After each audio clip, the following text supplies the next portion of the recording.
주변에 별건 없으시죠? 아니 참, 이 세계 역사를 바꿀 일 같아요. 저는 별일 없는 줄 알았더니 미국에 있던 동갑내기 고종사촌이 코로나에 죽었답니다. 저하고 동갑인데 위독하다는 소식 듣고 나서 얼마 있다가 죽었다고. 미국은 장례도 지금 못 치르고 세상 이상 모이질 못하게 해서 그런 일이 벌어지고 참 가깝게 한국에서는 없었는데 오히려 미국에서 있었고, 저도 지금 영향을 받고 있는 게 그 미국에 있던 딸이 들어왔어요. 별이라 못해서 미네소타에 있었는데 들어오고 나서 미네소타가 또 난리가 났대요. 들어오니까 2주일 격리를 해야 되는데 그 뭐 꼼짝도 못하는 애를 밖에 있으라고 할 수도 없고, 이렇게 집을 내주고 저희가 나왔습니다. 그래서 지금 집 없이 밖에서 살고 있습니다. 그래서 이번 주 목요일인가 금요일까지는 뭐 호텔에 있는데요. 강남구에서 지원해서 좀 싸게 호텔을 빌려주더라고요. 그래서 남들 뭐 호캉스라고 그러는데 이 나이에 무슨 호캉스입니까? 그렇지 않네. 그래서 집에 있고 뭐 호텔에 하루 이틀 있어도 그냥 한 사람 여기 죽어도 못 있겠다고 막 그 해남 미왕사 갔다가 뭐 소산 뭐 금강스님 도량에 갔다가 마침 잘 됐다고 지금 뭐 부산에 친구 집에 갔다가 잘 돌아다니고 있습니다. 저는 여기도 강의도 있고 그래서 함부로 못 돌아다니고 뭐 왔다 갔다 하고 있는데 그러니까 바로 저도 영향을 받고 있습니다. 하여튼 이렇게 영향 안 받는 것 같아도 다 받고, 저희 같은 사람이야 뭐 그냥 연금 타먹고 사는 사람이니까 아무 상관이 없는데 진짜 끔찍한 얘기예요. 자영업자들은 정말로 IMF보다 훨씬 더 심각한 얘기거든요. 이게 언제나 이 영향을 벗어날 수 있을지, 아마도 상당한 큰 뭐 개편을 아마 변화를 겪고 그냥 잠시 넘어가는 변화가 아닌 큰 변화가 있을 것 같다는 생각이 들고 있습니다. 하여튼 세계가 바뀌는데 그나마 한국이 그래도 가장 잘 대처를 하는 편이라 그걸로 또 위상을 올라갔는데, 위상 올라가는 게 문제가 아니죠.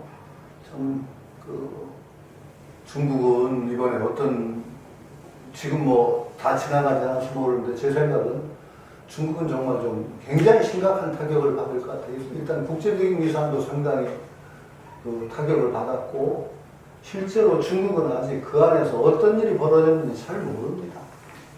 왜냐하면 중국은 굉장히 잘 감춥니다. 일부러 예전에 사천 지진 났을 때도 뭐 반이 뭐냐 4분의 1이라도 축소했다는 말이 있을 정도로 피해 상황을 잘 안 드러냅니다.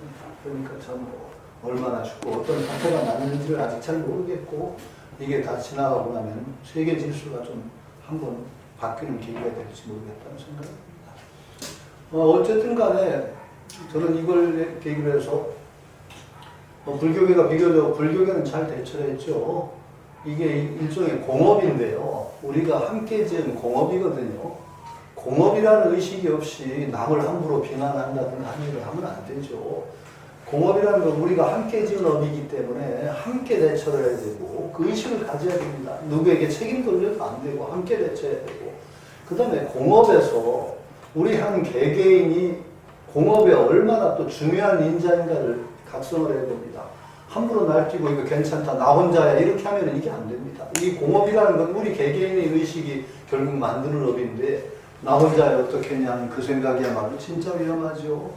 전 그래도 기독교인 중에 좀 희한한 기독교인이 있죠. 저 뭐 집회하는 무슨 목사?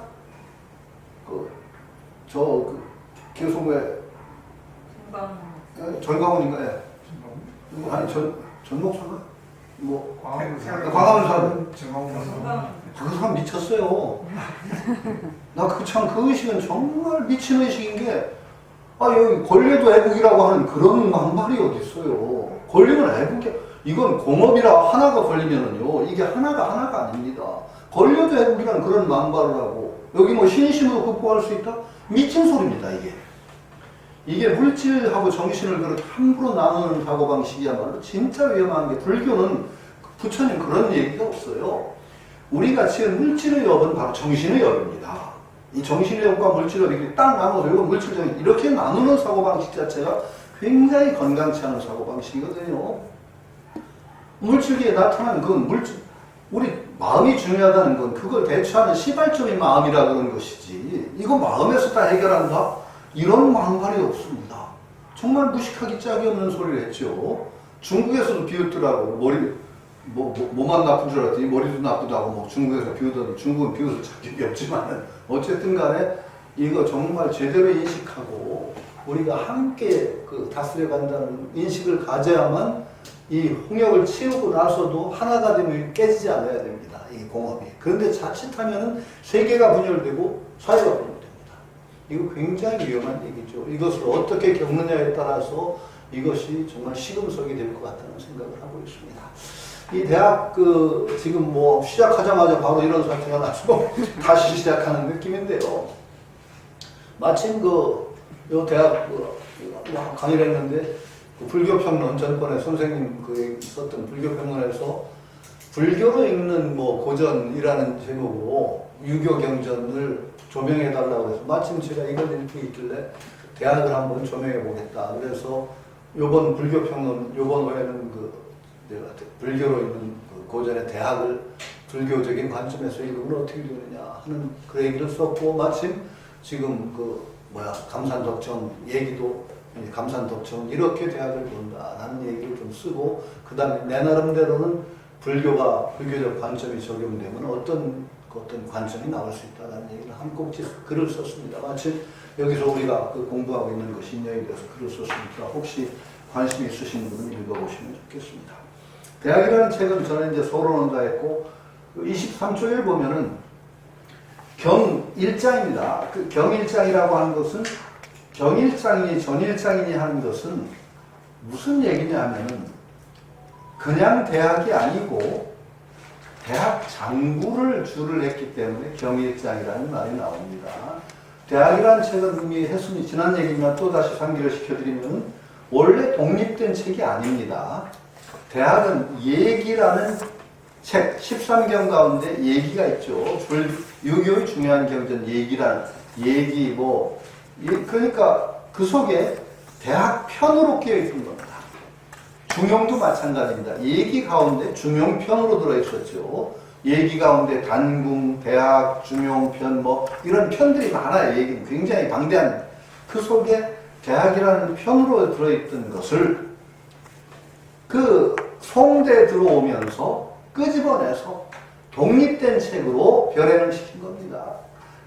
사서라는 얘기가 없었다고 말씀드렸죠. 사서라는 말은 애초에는 예를 들어서 그 중국의 한대는 거의 경전 복원하던 시대입니다. 왜냐하면은 분서갱유를 겪어서 유교 경전이 거의 말살됐거든요.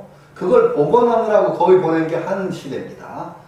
그 다음에 수단까지 마찬가지입니다. 그 전통이 쭉 이어져서 유교 경전을 다시 되살려내는 게 급했던 시대가 한수당입니다. 그러니까 한수당까지는 그 사서라는 말 자체가 성립이 없어요. 오경박사, 13경 주소, 이래가지고 5경, 13경, 6경 이런 말이 있어도 사서라는 말이 없죠. 당 중엽을 넘어서면서는 유교가 어느 정도 복원이 됩니다. 그러니까 기본적으로 뜻풀이가 이제 다 된 셈이에요. 한수당을 겪으면서. 그러니까 당 중엽을 넘어서면서 유교를 복원하는 정도에 그치지 말고 유교의 정신을 이제 정말 드높여보자 하는 운동이 일어납니다. 드높여보자 하는 운동의 가장 주된 타겟이 뭐냐면 불교입니다. 불교가 굉장히 중국 지성들의 자존심을 완전히 뭉개버린 거예요. 오랑캐 땅에 들어온 종교가 어떻게 중국을 이렇게 휩쓰냐 이렇게 된 거죠. 중국 입장에서 보면은 인도는 오랑캐거든요. 저는 아주 좀 별나서 그런지 중국이라는 후코가 마음에 안 들어 죽겠어요. 왜냐면 중국이라는 말을 후코를 안 썼으면 좋겠어요. 우리는 차이나라고 했으면 좋겠어요. 자기들이 중하라고 하는 말을 쓰는 건 자기가 세계를 중심이라는 얘기입니다. 후코가 자기들이 세계의 중심이라는 걸 드러내고 있는 후코를 쓰고 있습니다. 중하, 중국. 그러니까 서양에서 부른 대로 우리는 차이나라고 했으면 좋겠지. 왜 지들이 중심이에요? 그건 말도 안 돼요. 그러니까 인도에서 들어오는 오랑캐 종교가 중국을 휩쓴다는 것에 대한 엄청난 반발이 있죠. 그래서 이단을 배척하고 유교적 전통을 부흥하자 유학 부흥운동이 일어납니다. 그 중심에 한유라는 당송팔대가의 대가, 거두라고 하죠. 한유 유정원 쭉 나올 때 당대의 거두가 한유입니다. 한유가 유학 부흥운동에 아주 주창자입니다. 그래서 쭉 그 정신을 이어서 신유학이 나오는 겁니다. 그 당대까지는 유학의 이념을 새롭게 철학적으로 재구성한다는 것이 불가능했습니다. 왜? 복원하는 데 바빴거든요. 다시 밝히고. 그러다가 신유학이라는 건 뭐냐? 거기에 그냥 복원에 그치지 않고 새롭게, 새로운 철학 속에다가 유학을 녹여내자. 그래서 그냥 유학이 아니라 신유학입니다. 서양 말로는 네오 컨퓨시안즘이죠. 컨퓨시안즘이라는 게 유학을 컨퓨시안이라고 하는데, 네오는 새롭다는 말입니다. 신유학. 그래서 썰렁한 농담으로 우리 시대에 네오파스하고 신신파스는 똑같은 말이라고 했죠. 신이, 네오가 신이라는 말이니까 신신파이나 네오파스죠. 그러니까 신신파스. 어쨌든 간에 그러면서 제일 중시가 되게 되는 게 사서입니다. 13경과 달리 불교에 대응해서 유학의 이념을 높이 세울 수 있는 책이 뭐냐 찾다 보니까 맹자, 논어, 대학, 중형이 나온 게죠. 대학은 그 중에서도 유학의 시작과 끝을 보여주는, 얼개를 보여주는, 그리고 공부의 차례와 어떤 그 상하관계, 심층, 그것을 천심을 보여주는 아주 기본적인, 유학의 가장 기본적인 틀과 어떤 여정을 보여주는 책으로 대학이 조명되는 겁니다. 중용은 상당히 형이상학적이고 수양론적인 측면, 맹자는 특히 불교의 심성론에 대응하기 위한 성선설이라든지 그런 것을 제시했으니까. 그 다음에 논어는 공자의 육성이 담긴 책으로, 논어 맹자는 원래 따로 있었던 책입니다. 이렇게 되는 게죠. 그래서 그때 그 이전까지는 옛날 경전을 그대로 주석을 하는데 바빴는데 신유학이 들어오면서 상당히 새로운 풍조가 일어나서 어떻게 되느냐, 유학의 경전을 나름대로 새롭게 뜯어보는 겁니다. 그래서 유학의 대학이라는 경전이 얘기 속에 있는 대학이 뭔가 착간이 있다. 착간이라는 건 뭐예요? 대쪽을 묶는 게 책인데 대쪽을 잘못 묶어서 여기 끼어들어갈 게 저기 끼어들어갔다. 그러면서 정의천, 정자라고 하는 정의천이, 정의죠. 그 시대부터 대학에 착간이 있다. 이게 잘못 끼어들어갔다. 이런 지적을 하고 주자가 바로 그 학맥을 이으니까 주자가 맞다. 이천 선생님이 지적한 게 맞다. 그래서 그것에 따라서 착간을 바로잡고, 이 잘못된 걸 바로잡고, 뭐가 빠졌다라고 해서 빠진 것도 끼워넣습니다. 오망장이라고 합니다. 대학. 그러니까 그 대학 책은 아니지만 요 정도가 빠졌다라고 본다. 그래서 오망이라는 걸 집어넣어서 새롭게 대학을 편집하고 거기다 주석을 붙여서 그것을 대학 장구라고 합니다. 대학 장구. 대학 장구는 어떻게 편성이 되어 있느냐면 경 1장과 전이 몇 장인가? 경과 전으로 딱 나눕니다. 경이 1장이고 나머지 전이 몇십 장, 20장인가? 하여튼 그렇습니다. 쭉 붙입니다. 요 경에 대한 전이 있다. 그 대학의 경이 요것이, 경의 이 부분에 대한 요 전은 요것에 대한 전이다. 성경 현전이라고 그러죠. 경은 공자의 말씀이라고 할 수 있고 전은 자사자가 이제 뭐 했다. 이런 식으로 해가지고 경전을 나누고, 지금 강산 덕천스님은 그 주자가 편집한 대학 장구의 경 1장에 주를 합니다. 요것이 대학 강목결이니까 지금 경 1장의 전문이 우선 23쪽에 나와 있습니다. 우선 경 1장을 보면은 뭐 대학지도 제명명덕 제친민 제지어지선 지지우의 유정 정이우 능정 정이우 능한 안이우 능여 여유 능득 무류본말 사유종시 지소선우집근도이 고지용명명덕어 천하자 선치기국 욕치기국자 선제기가 욕제기가자 선수기신 욕수기신자 선정기신 욕정기신자 선성기의 선성기의 욕정기의자 선치기지 치지제경물 물격이후 지지후 유정 지지후 의성이후 심정 심정이후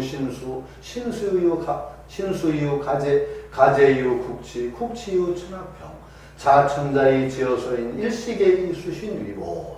요게 경 1장입니다. 나머지는 요것에 대한 풀이라고 해서 전의로 들어가죠. 그러니까 경 1장에 대한 추석을 달고 있는데, 요 경 1장은 전통 주자 이후로는 아예 어떤 식으로 파악이 되고 있느냐면, 대학은 3강령과 8조목의 체제다라고 얘기합니다. 3강령, 8조목. 뒤에 나오니까 뭐 쓸 것도 없습니다. 3강령은 뭐냐? 앞에 대학지도, 제명명덕, 제친민, 제지어지선. 그러니까 대학의 도는 제명명덕, 명덕을 밝히는 데 있고, 친민, 백성을 친화하는 데 아니면 백성을 새롭히는 데 있고, 제지어지선, 지선에 머무르는 데 있다. 요 세 가지입니다. 명명덕, 친민, 지어지선, 요 세 개를 삼강령이라고 합니다. 강령. 그 다음에 동그라미 두 개 친 거, 고지 용명명덕어 천하자, 선치기구, 욕치 선제기가, 욕제이하자 선수기심, 욕수기심자 선정기심, 욕정기심자 선성기의, 욕성기의자 선치기지, 치지, 제경물. 합하면은 용명명덕어 천하자로 뒤에 보면은 천하평이라고 되어 있습니다. 쭉 거꾸로 해서 천하평 나오죠. 그래서 경물치지 성의 정심 수신제가 치국 평천하 8조목이라고 합니다. 그래서 삼강령과 뒤에 나오는 8조목 8조목. 그래서 대학을 어떻게 이해하느냐, 삼강령과 8조목이라는 틀 속에서 대학을 이해합니다. 강령, 강과 령, 조목.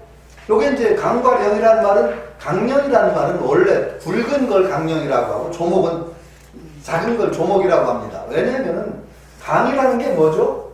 강이라는 건 뭐냐? 그물에서 가장 위의 굵은 그물줄을 강이라고 하는 겁니다. 강이라고 하죠, 그걸. 령이라는 건 뭐예요? 목입니다. 목. 옷의 목. 목을 딱 쥐면은 밑에가 딱 딸려오죠. 강이라는 건 그 그물줄을 딱 당기면 밑에 그물이, 목이 다 딸려오죠. 목입니다. 그물눈. 조목이라고 할 때, 목은 그물눈, 하나하나의 눈을 목이라고 하고, 강은 그물줄기니까 요 삼강령에 8조목이 또 배치가 됩니다. 명령덕에는 어떤 조목이 들어가고, 8조목 가운데 뭐가 들어가고, 신년에는 뭐가 들어가고, 지어지서는 뭐가 들어간다. 이런 식으로 삼강령 밑에 8조목을 배치하는 식으로 주자는 줄을 나눴습니다. 요게 삼강령과 8조목. 경문은 굉장히 짧습니다. 요것이 대학 경문 전체니까 무척 짧죠. 근데 요것이 진짜 굉장히 논란거리 많고, 나중에 보면 전에 보면 아주 자세한 설명이 나오죠. 삼강령 8조목의 체제는, 이것은 원래 대학에서 이건 삼강령이다, 8조목이다 이렇게 말한 적이 없습니다. 이건 주자가 정한 겁니다. 그래서 다산 정약용 같은 이는 삼강령 8조목을 인정 안 합니다. 그게 무슨 소리냐? 대학은 삼강령 8조목으로 이해되면 안 된다. 대학을 어떻게 이해하느냐? 오히려 다산은 6조목밖에 없다. 경물치지는 조목이 아니다. 격치육조라고 얘기합니다. 경물치지에 해당하는 6조목이다. 이렇게 이해하니까 삼강령 8조목이라는 것은 어떤 하늘이 정한 그런 체제가 아니고 주자가 대학을 이해하는 체계다. 이렇게 보면 됩니다. 그래도 주자가 대학을 이렇게 가장 깊이 이해를 하면서 대학의 가치를 가장 선양하고 밝힌 것은 주자인 게 틀림없습니다. 그리고 주자식으로 대학을 이해한다고 해서 뭐 대학을 크게 잘못 본다 뭐 이런 건 아니죠. 그러나 또 다른 식으로 다산식으로 대학을 이해하면 전혀 또 다른 대학 이해가 나오니까 정말 대학이라는, 저는요 똑같은 글을 어떻게 읽으면 이렇게 달라질 수가 있는가의 이해를 대학에서 봅니다. 저는 대학 교수로 있을 때 종종 한 학기 내내 대학을 강독을 할 때가 있었습니다. 이게 분량이 얼마 안 되니까 이걸 어떻게 한 학기 내내 하냐? 됩니다. 어떻게 읽느냐? 중간 시험까지는 주자줄을 가지고 대학을 읽습니다. 주자줄을 쫙 읽습니다. 중간 시험 딱 보고 나면 그 다음에 자산줄을 읽습니다. 그럼 학생들이 눈이 환해집니다. 어떻게 똑같은 대학이 이렇게 달라질 수 있나? 이렇게 되는 거죠. 정말 그래서 고전이라는 것이 이렇게 읽는 사람에 따라 얼마든지 다양한 해설이 가능하다는 것을 보여주는 신뢰가 바로 대학입니다. 저는 이것이 대학에만 해당되지 않는다고 생각합니다. 고전이라는 것은 그만큼 행간의 의미가 행간이 넓고 우리가 어떻게 읽느냐에 따라서 얼마든지 다른 의미를 끌어낼 수 있는 게 고전이고, 그 중에 저는 불경도 들어간다고 생각합니다. 부처경전 문자 그대로 읽으면요, 읽는 거 아닙니다. 우리가 시대와 상황에 따라서 똑같은 불경에서 우리가 어떤 의미를 끌어내느냐, 정말 엄청난 하늘과 땅 차이가 있을 정도로 같은 불경을 다르게 읽어낼 수 있다는 거, 불자들은 그런 마음을 가져야 될 것 같아요. 부처님은 한 맛으로 설하셨다고 하지만은 그것이 각각 이해되는 데에 따라서 얼마든지 다르게 될 수가 있죠. 하나 비가 내리지만 초목이 각각 다르게 피어나는 것과 마찬가지로 부처님이 한 맛으로 설하셨어도 시대와 상황에 따라서 그 불경이 얼마나 달라질 수 있는지, 이게 불경의 역사라는 건 바로 부처님 말씀을 그 시대와 상황에 따라서 어떻게 적용하고 새로운 의미를 찾아내느냐, 바로 그게 불교의 역사입니다. 불교는 특히 그런 성격이 강하다는 거 인정하셔야 됩니다. 왜냐하면 기독교 같은 데는 정말 문자에 오히려 중시합니다. 일 한마디 한 구절도 고치면 안 된다는 말이 있을 정도로 그 문자에 그대로 매달리고 그 문자를 중시하는 게 바로 기독교입니다. 그래서 성경을 함부로 읽는다, 뜯어 읽는다, 이거 불가능합니다. 불교는요, 제가 말씀드렸죠. 부처님 품은 얼마나 넓은지 아세요? 처음에는 어떻게 되느냐. 부처님 말씀은 좋은 말씀이다. 부처님 말씀은 좋은 말씀이다. 이제 나중에 어떻게까지 되는 줄 아세요? 좋은 말은 부처님 말씀이다. 좋은 말씀이다, 부처님 말씀이라는 거예요. 이렇게까지 되는 게 불교입니다. 이게 정말 망발인 것 같아도요, 좋은 말씀이다, 부처님 말씀이다, 이런 관점이 불교하는 있습니다. 진짜예요. 그러니까 그런 정도 넓은 불교에서 불경을 이렇게만 읽어야 된다? 이거 아닙니다. 정말로 시대와 상황에 따라서 하늘과 땅 차이의 해석이 나올 수 있는 게 불경이기 때문에 그 예를 우리는 대학에서도 볼 수 있다라고 얘기할 수 있죠. 자, 그러면은 우리가 처음부터 이제 들어가기로 하고, 명명도부터 들어갑니다. 3강령. 대학의 도는 명명도, 친민이라고 되어 있는데 주자이대로는 친할 친자를 되게 새로 필 신자로 읽어서 신민이라고 읽었습니다. 대지어지선. 우선 대학지도, 여기서부터 문제가 됩니다. 감산덕청 스님의 줄을 보기 전에 대학이라는 말이 무엇인가부터 문제입니다. 대학은 뭘까요? 우리가 지금 뭐 대학이 많으니까 그 대학의 도입니까? 주자는 이 대학을 대인지학 그랬습니다. 대인지학. 대인이 되는 학문이라는 거죠. 대인의 학문이다. 대인이 되는 학문. 그럼 대인은 뭐냐? 덕이 크고 높은 사람을 대인이라고 하죠. 아니면은 또 이런 대인도 생각했습니다. 소학과 대학을 나누어서 소학은 성인이 되기 이전에 쇠소응대진퇴라고 하는 말을 씁니다. 그 예의 범절과 쇠소응대진퇴라고 하는 말은 뭐냐? 물 뿌리고, 쇠소는 물 뿌리고 청소하고, 나아가고 물러가고 응답하고 손님 맞고 하는 쇠소응대진퇴의 범절을 중심으로 해서 기본적인 소양교육과 품성교육과 그것을 하는 게 소학이다. 소학이라는 책이 있죠. 그게 소학이고, 이미 그런 과정을 마치고 성년이 되었을 때 올바른 품성을 함양하고 큰 사람이 되기 위해서 배우는 책이 바로 대학이다. 이렇게 규정을 했습니다. 그 대인지학이라는 말로 어떻게 했느냐? 모든 사람이 대인이라면은, 성년이 된 대인이라면은 완성된 인격자가 되기 위한 그 학문으로 배워야 될 책이 바로 대학이다. 그 대학의 도다. 이렇게 주자는 얘기했고, 감산덕청 스님은 주자의 그런 주에 따라서 기본적으로 주를 하시는 겁니다. 그런데 여기서부터 이제 제가 뭐 감산덕청 스님 주만 아니라 대학을 얘기하기로 했습니다. 제가 이제 딴 줄을 보면은 이게 문제가 많습니다. 대인이라는 말을 어떻게 썼느냐? 주로 주자주에 대해서 가장 통렬하게 명섭한 비판을 가한 건 다산정약용이라고 봅니다. 대인이라는 용어 자체가 어떻게 쓰였느냐? 이걸 한번 보자는 겁니다. 그런 성인이 된 관리를 마친 성인을 대인이라고 하는 용례가 없다. 대인이라는 말은 대개 몇 가지 용례가 있는데, 몸이 큰 사람이 대인이다.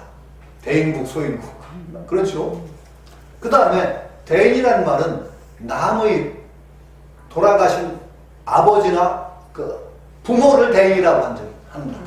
선대인. 대인께서는 누구하십니까? 그랬을 때 남의 부친이나 이거 대인이라고 한다. 그러니까 그런 성년이 된 사람을 대인이라고 한다는 게 덕이 큰 사람을 대인이라고 하는 일이 없다는 겁니다. 그러니까 주자식으로 그건 말이 안 돼. 그래서 다사는 애초에 대학지도라는 말을 대인의 학이 아니라 대학은 태학이다. 예전 태학, 태학이라는 건 뭐냐? 국립대학을 태학이라고. 성균관입니다. 한국 같은 태학입니다. 국가에서 왕자들과 귀족들의 적장자들을 모아서 가르치는 교육기관이 바로 태학이고, 대학과 태학은 대라고 쓰고 태라고 읽는 경우가 있습니다. 많이 한자는 그렇습니다. 대학이라고 읽으면 안 되고 태학이라고 읽어야 된다. 태학이다. 그래서 태학에서 가르치는 방법이 바로 태학이다. 그러니까 대학이 아니다. 그래서 뭐냐? 대학이라는 책은 일반인들의 교양서가 아니었고, 적어도 국가 운영을 책임지고 나갈 왕자들이나 귀족의 자제들이 정말 세상을 경륜하고 자기를 닦아나가는 가장 종려로운 학문을 가르친 게 바로 태학이라는 책. 이렇게 다사는 규정을 합니다. 그것이 나중에 신분이 무너지면서 일반인들도 읽을 수 있는 책이 된 것은 뭐 나쁜 건 아니지만, 원래 태학이라는 책은 그런 책이다. 세상을 경영할 사람, 정말 큰 뜻을 가지고 세상을 경영할 사람을 가르치던 책이었다. 이렇게 다사는 규정을 하는데, 뭐 그건 그렇게 우리가 중요한 건 아닐 것 같습니다. 그 다음에 대학의 도라고 하는 게 뭐냐? 도라는 말은 길이란 말이죠. 이제 불교에서도 도는 굉장히 중요한데, 요즘은 또 길거리에서 도를 하십니까? 있습니까? 혹시? 모르겠어요. 도를 하십니까? 도를 하십니까? 하고 묻는 사람 예전에 저도 만났는데, 너는 아니? 하고 물어봤으면 딱 좋겠다.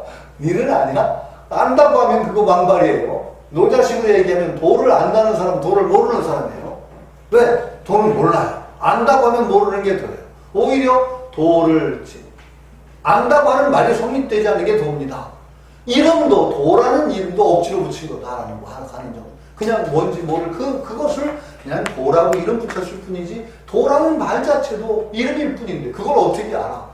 마찬가지죠.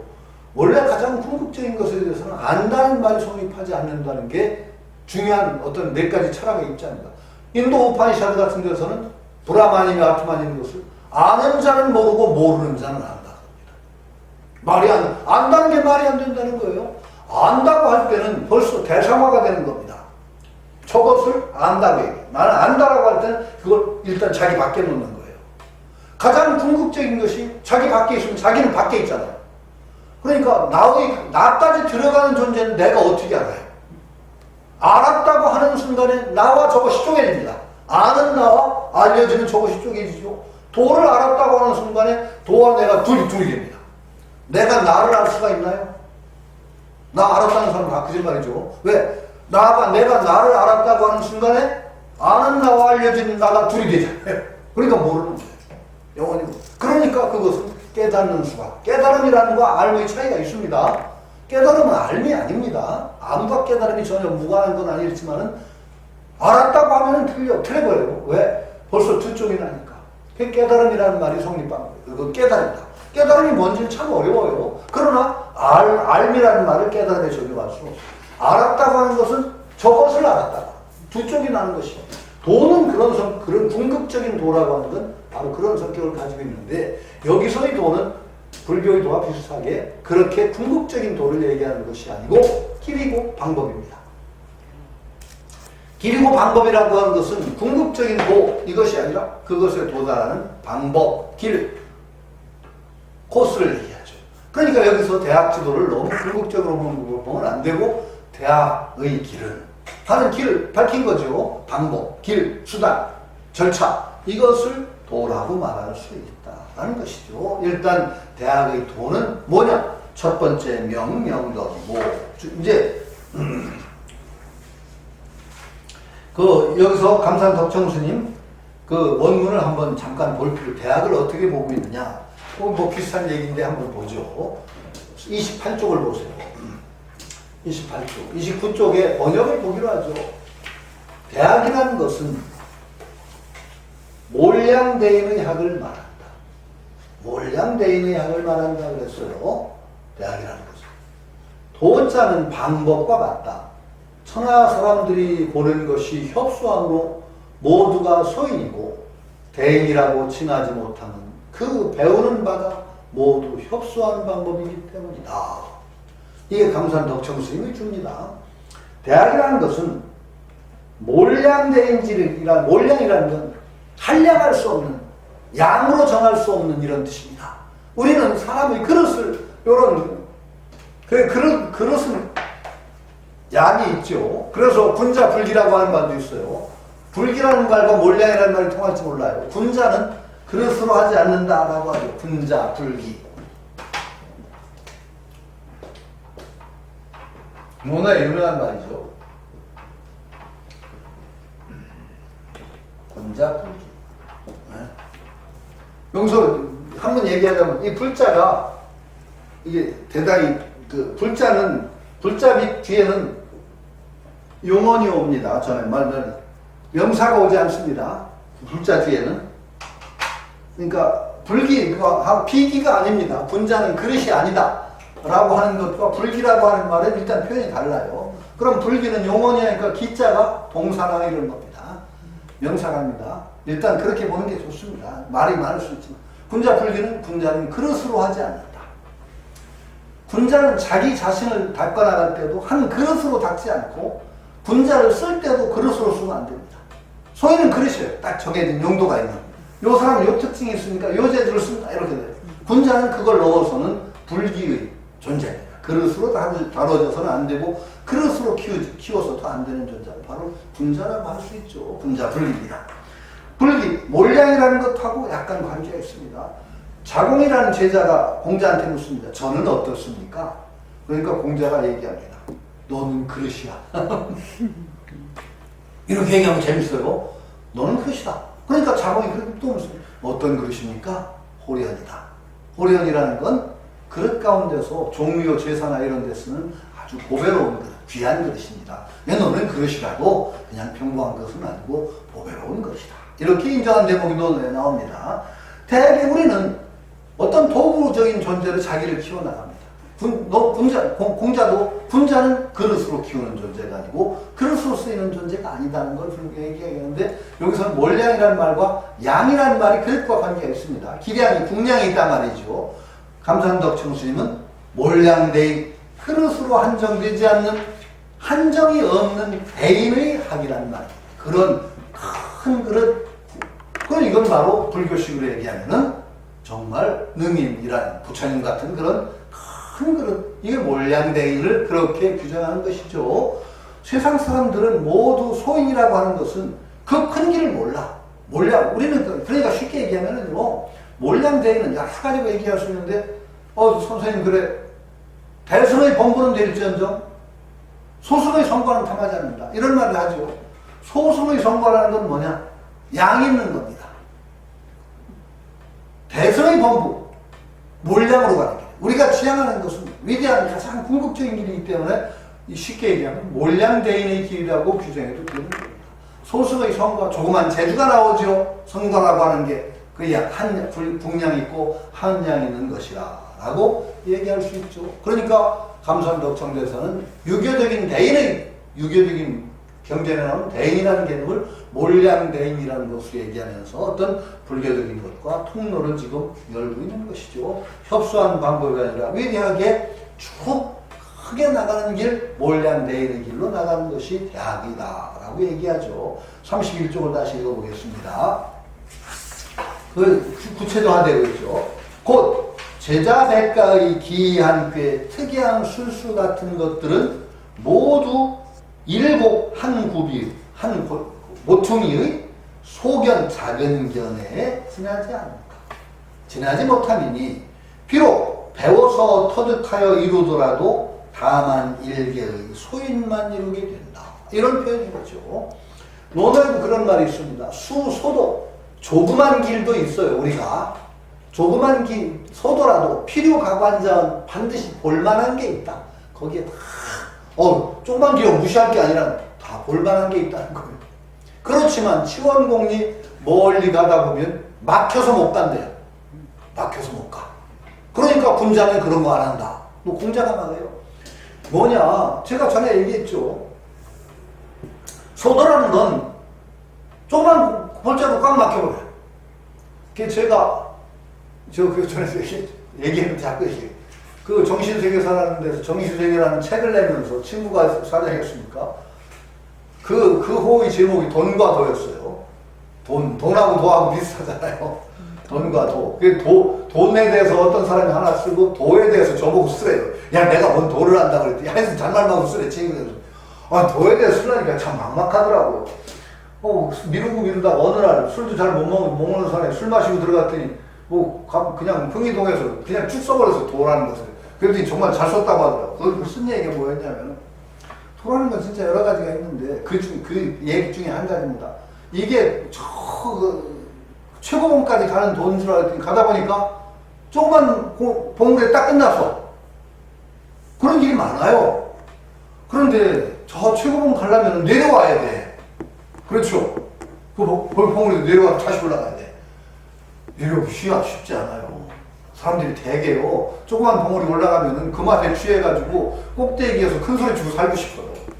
세상에 그런 사람 많습니다. 그런데 중요한 게 있어요. 소도 필요가관장이라고 했어요. 조그만 거란 돌아가도 볼만한 게 있다고 했습니다. 거기에 재주가 없는 줄 아세요? 조그만 봉우리 가면 그만큼 본 게 있어요. 명령이 나와요. 소승의 성과 같은 게 나온단 말입니다. 거기서 큰 소리 치고 싶죠. 조그만 제일 자랑하면서. 그런 사람들이 세상에 많다는 거죠. 왜 무슨 조그만 도력이 있다니 신통이 있다는 사람들이 되게 그겁니다. 없는 게 아니에요. 있어요. 그런데 그게 절대 오래가지 않아요. 되게 처음에 취하고 할 때는 뭔가 되는 것 같은데, 그러다 보면 그 재미에 취해보면은 거기에 올라갈 때 잃었던 그 어떤 분심도 사라지고 살살살 죽고 나면은 얻었던 거 다 잃어요. 반드시 그렇습니다. 오래가지 않습니다. 그럼 어떻게 되는지 아세요? 인간 말종이 하나 나와요. 이상한 인간이 나와요.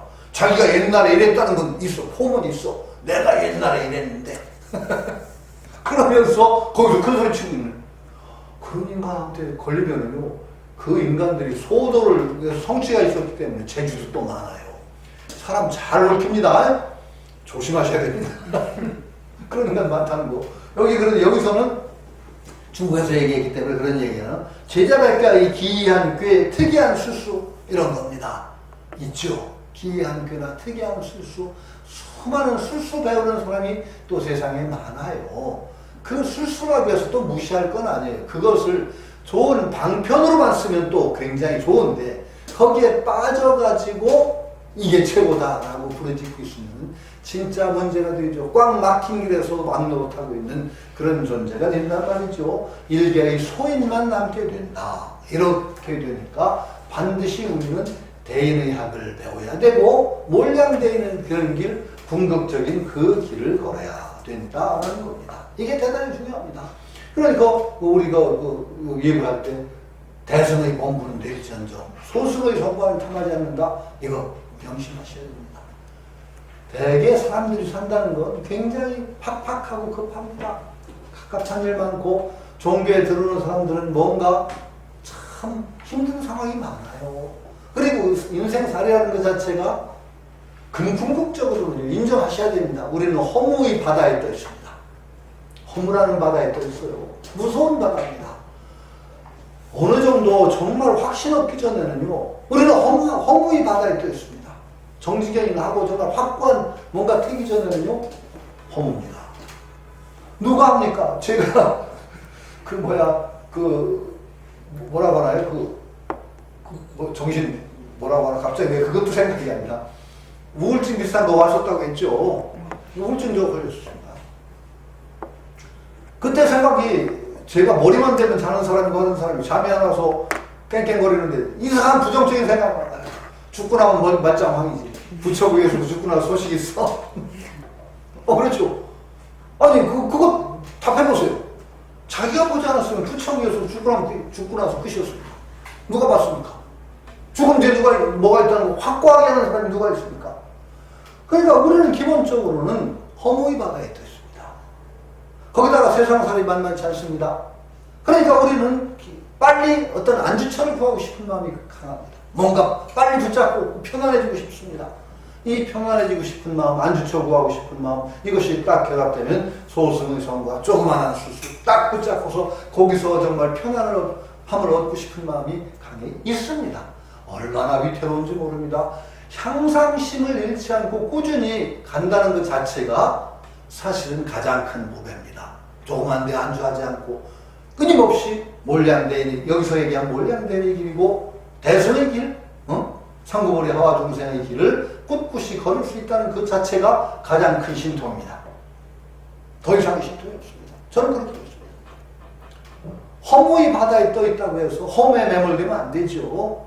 거기에서 우리가 선지식의 가르침을 등불 삼아서 가는 겁니다. 그런데 자칫하면 우리가 빨리 안정되고 싶고 빨리 뭐 잡아서 편안하게 안주하고 싶은 마음이 급해지면은 자칫하면은 어디 붙잡고 늘어지죠. 그래서 사교에 빠지기도 쉽고 조그만 길에 그런 사람들이 또 많이 있으니까 조심하셔야 됩니다. 빨리 나가보십시다. 33쪽 있습니다. 번역을 그 각성 선생님이 워낙 또 대단하신 거니까 번역 일부러 큰 문제가 없습니다. 만약 자기한테 본래 있는 심성을 기꺼이 돌이켜 찾아 하루아침에 깨달아는 당장의 못대입니다. 그 배우는 바가 크기 때문에 그러므로 대학이라 말합니다. 자, 보세요. 이제 대인의 대학을 유학과 좀 다른 각도에서 지금 여기에 불교적인 안목이 들어가요. 본래 있는 심성을 기꺼이 돌이켜 찾아 하루아침에 깨달아는 당장의 대입니다. 계단과 이걸 무시한 어떤 선적인 경지를 여기다 딱 집어넣습니다. 그리고 대인의 이야기 딴 데 있는 것이 아니라 자기에 있는 심성을 돌이켜 깨달아는 것, 이것이 바로 대인의 길이요 하루아침에 이룰 수 있는 길이다라고 해가지고 본디 대학과는 상당히 다른 각도에서 이 추석이 나오는 겁니다. 대학에서도 유학에는 이렇게 하루아침에 돌이켜 대인된다는 가르침 대학이 원래 유교에 없습니다. 여기에 이제 불교적인 가르침 딱 들어가서 하루아침에 내 본성 돌이켜서 대인이 되는 것이다. 이런 시각을 여기에 딱 제공하는 것이 감산덕청 스님의 주인 거죠. 물론 대학에는 문제가 많습니다. 나중에 이제 제가 대학에 삼강령 8조목이다 했죠. 8조목은 뭐냐? 경물치지 성의정신 수신제가 치국평천합니다. 지금부터 나중에 제가 얘기할 중요한 대목이지만은 경물치지라는 건 세상 사사물물에 유추자식으로 얘기하면 세상 사사물물에 나아가서 그 이치를 공부해서 경물치지입니다. 모든 것을 아는 게 경물치지예요. 그러면 성의, 뜻을 성실하게 하고 정신, 마음을 바르게 하고 수신을 하고 제가를 하고 치국을 하고 평천한다는 거예요. 그런데 거기서부터 당장 걸리죠. 경물치지 언제 다 하실래요? 세상 사물이 얼마나 많아요? 사사물물에 나가서 경물치지를 한대요. 사물에 나서 이치를 공부해서 알걸 극진이 안 돼요. 그럼 경물치지 언제 하실래요? 세상 소털보다 더 많은 사물이 있는데 영원히 경물치지가 끝나요. 그러니까 주자도 자기가 이론을 세웠는데 이거 안 되겠거든. 아니 안 되겠거든이 아니라 안 되죠. 경물치지를 언제 마치고 다음에 수신하고 제가 치고. 그래서 주자가 뭐라고 했느냐. 쭉 하다 보면 일단 화련관통이라고 합니다. 하루아침에 툭 튀어서 꿰뚫는다. 일단 화련관통이에요. 주자가 얘기합니다. 일단 화련관통이라는 걸. 근데 일단 화련관통이 어떻게 해서 오는지 그거 잘 주자는 얘기 안 했어요. 이제 감산덕청은 하루아침에 본성 돌이켜서 하루아침에 대인이 될 수 있다. 이렇게 말씀하시는 게죠. 일단 화련관통도 그게 언제 오는지 어떻게 오는지 참 깝깝하거든요. 양명학을 주창한 왕양명이라는 분이 있다는 걸 알죠? 주자가 그 경물치지하면 일단 화련관통이 된다는 말을 믿고 대나무 위치를 공부한다고 대나무를 열심히 봤거든요. 그런데 안 되거든. 죽어라고 했는데 경물치지 이치를 공부하면 된다고 했는데 안 돼. 그래서 왕양명이 성인은 종자가 따로 있나 보다. 포기했어요. 주자식으로 공부를 하는 걸 주자가 가르치는 걸 포기하고 한참 딴 길로 걷다가 아니다. 그래서 양명학이라는 걸 세웠죠. 굉장히 달라요. 양명학과 주자는 다릅니다. 그런데 그 배경을 또 따지면 재밌는 게 주자학은 성리학이라고 하는 정의천 정명도 주자는 불교에서 화엄학, 화엄경의 사상 같은 걸 많이 영향을 받았습니다. 사실 대단히 비슷한 구조입니다. 성리학과 화엄학은. 어느 정도는 표현을 했어요, 화엄학을. 그러니까 불교의 흐름에서 화엄학이 급성하던 시대에 주자학과 영향을 받아요. 왕양명은요, 뭐 영향을 받느냐? 선종의 영향을 받습니다. 선종. 왕양명은요, 선종하고 굉장히 비슷합니다. 주자식이 아니에요. 병물치지가 아니에요. 본드 있는 마음에다가 뭐 이런 식으로 가서 선종과 비슷하기 때문에 은근히 신유학이라고 하는 건요, 불교 영향을 강하게 받아서 성립한 겁니다. 이거 참 다 잘 아셔야 돼요. 어쨌든 간에 이 감산덕청대사 뭐라고 해요? 일단 다연관통과 비슷한 건데 좀 달라요. 본디 있는 심성을 돌이켜 하면은 당장의 대행이다. 일초직, 불교식으로 얘기하면 어떻게 돼요? 일초직이별해지예요. 한 번 뛰어서 부처 땅에 들어간다 해요. 한 번 뛰어. 그러니까 이게 바로 대학이다. 대학이 멀리 있지 않고 자기 심성을 돌이켜서 깨달으면 바로 그것이 하루아침에 대인이니, 이 대인이라는 이름만 들렸었지 이게 사실은 어떤 그 깨달음의 경지를 얘기하고 있는 것이라고 말할 수 있죠. 이렇게 보면 되겠습니다. 반구적이라는 말은 대단히, 반구라는 말은 유교나 불교나 대단히 중요한 말입니다. 밖으로 구하지 않는다. 반구. 돌이켜서 자기에게서 찾는다라는 태도, 반구적이 늘. 그 다음에 빨리 나가야 되겠어요. 무슨 반자? 반대. 돌이킬, 반구적이. 예. 이 유교에서 쓰는데 풀게 돌이킬 반자.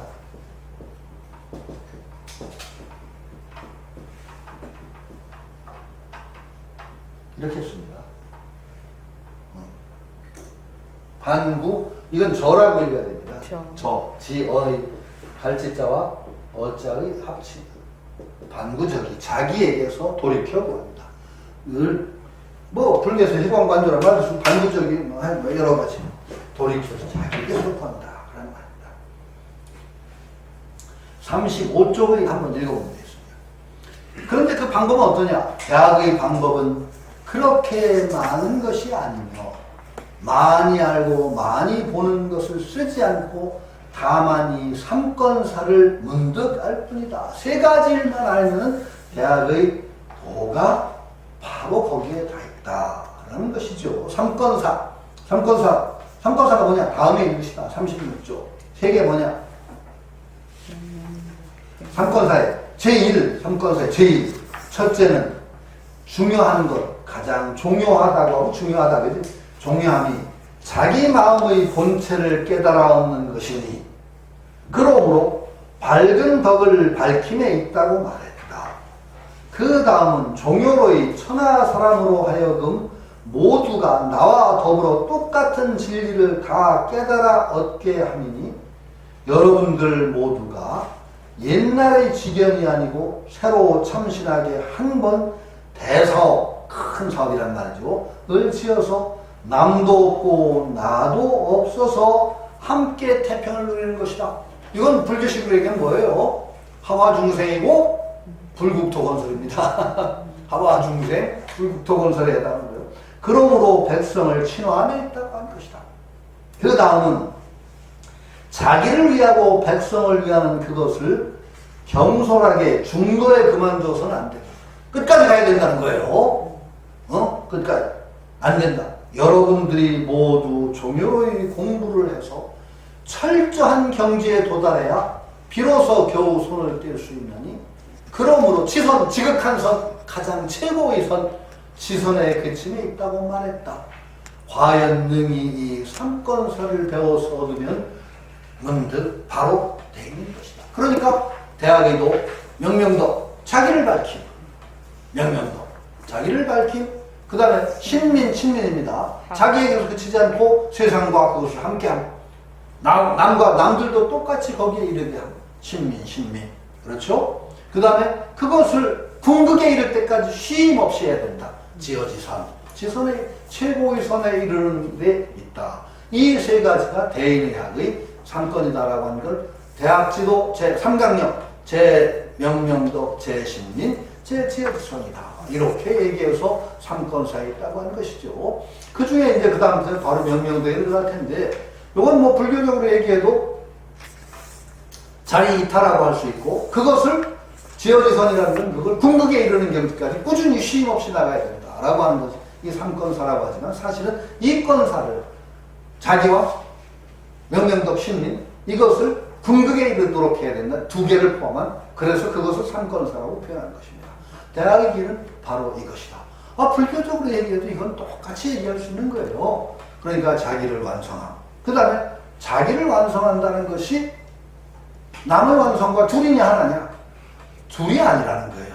이게 상당히 나중에 이제 대학 불교평론에 제가 쓴 것 중에 대단히 중요한 요점이, 감산덕청세에서 밝히긴 했는데 저 나름대로 또래를 밝혔다고 생각하면 결코 드릴 수가 없습니다. 드릴 수가 없습니다. 라는 것을 저 나름대로 이제 불교 인드라만 연기소를 갖다 드려서 대학을 이해하는 것들은 저 나름대로 또 제시했는데, 하여튼 주제넘은 소리를 했어요. 감산덕청대에서 그 말씀 안 하셨다고 나는 생각합니다. 하여튼 어쨌든 간에 둘이 아니다. 그래서 그걸 지선으로 해야 된다. 요 세 가지가 대학의 요목이다. 이렇게 얘기한 것이죠. 여기에서 이제 몇 가지 이제 그 중요한 점들이 남습니다. 그 감산덕청대사에 그 유교에서도 명명덕이라고 할 때 이것이 명명덕에부터 문제예요. 밝은 덕을 다시 밝힌다고 했으니까 밝은 덕이 뭐고 그걸 어떻게 다시 밝히냐는 문제. 이건 불교적인 틀로 보면 가장 손쉽게 밝힐 수 있는 것 같죠, 여러분. 원래 우리가 붙여있는 것을 본각, 시각이라고 해서 그걸 후천적으로 밝힌 본각과 시각의 논리 같은 거 들이대면은 명명덕 같은 거 가장 쉽게 주석을 할 수 있다는 걸 우리가 알 수 있어요. 오히려 유교가 어려웠어요. 명명덕은, 아니, 미리 얘기하자면요. 유교에서 상당히 어려워하는 게 명명덕이에요. 명자가 두 개 들어가잖아요. 명자 들어가고 또 명예, 명자. 이 문장 구조는 명은 동사고 명덕이 목적어로 하는 건 틀림없어요. 명덕을 명한다, 밝힌다 이렇게밖에 될 수 없는데, 여기에서는 참 이 명덕이 뭐냐? 왜 밝은 덕이냐? 이거부터가 유교에서는 쉽지가 않아요. 그러다 보니까 나중에는 이게 불교적 세례를 받고 나서야 주자나 양명이나 이런 사람들이 명덕을 얘기할 때 본디 밝은 덕이라는 것을 불교적인 영향을 많이 받으면서 마음의 본체가 허령불매하다, 텅 비고 신령스럽고 어둡지 않다, 뭐 이런 식으로 쫙 얘기합니다. 나중에 다산 같은 사람은 그게 불교식이지 어떻게 유교냐 막 까는데, 유교를 할 수가 없었던 거예요. 유교 안에서는 명덕이라는 말이 마음의 본체가 허령불매인 이런 소리를 처음에 한대 수대 그런 얘기 없었거든. 그 불교 영향을 딱 받고 나서야 명덕이라는 게 본디 우리 마음의 본체가 텅 비고 신령스럽고 어둡지 않은 그 마음의 본체가 있었다 하는 얘기를 성리하게 한단 말이에요. 심리하게. 나중에 후대에 다산 같은 경우 그거 불교식이다 막 까는 얘기가 나오는데, 깔 수밖에 없는 게 이 명명덕이라는 것 자체를 굳이 유교에서는 주석하기가 쉽지 않았던 거예요. 근데 그런 불교식이 이제 들어가서 주석한 거, 감산덕청대사 같은 분들은 그걸 바탕으로 하면서 다시 한 걸음 더 나가서 진짜 불교의 손돌이라는 이런 것을 탁 집어넣어서 대학을 해설하니까 상당히 더 오히려 활력있고 재미있는 해설이 나올 수 있을 것이다. 오히려 그렇게 볼 수가 있는 거죠. 앞으로는 이제 명명덕부터 들어가기로 하고 오늘 일단 여기서 마치기로 하겠습니다. 네, 다음 시간에 뵙죠.